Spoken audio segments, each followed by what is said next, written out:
আমি শুধু ভাবছিলাম কালকে পরীক্ষা দেওয়ার পরে আমি শুধু ভাবছিলাম যে পাশ করে ফেললে খুবই ভালো হয়। যাতে পাশ করে ফেলি, পরীক্ষা তো বরাবরই খুবই ভালো হয়, সমস্যা নাই। আমি শুধু ভাবছিলাম যে উম, আমার আত্মীয় স্বজন অনেক পরীক্ষা দিয়েছে, আমার রিলেটিভস, মানে আমার থেকে বয়স অনেক বড় আমার বৌদিরা, আমার কাকিরা সবাই পরীক্ষা দিয়েছে এই পরীক্ষাটাতে, আমার বোনরা পরীক্ষা দিয়েছে এইটাতে।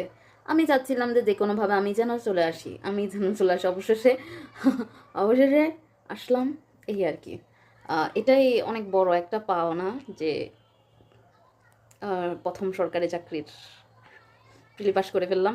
আমার কাল কেমন জানি মনে হয়েছে জানেন, কালকের পরীক্ষাটা সর্বসাধারণের পরীক্ষা ছিল, মানে সবাই দিয়েছে, এত স্টুডেন্ট, এত প্রার্থী পরীক্ষা দেওয়ার, ও মাই গড। এবং অনেক বড় বড় মানুষ সবাই এসছে পরীক্ষা দিতে।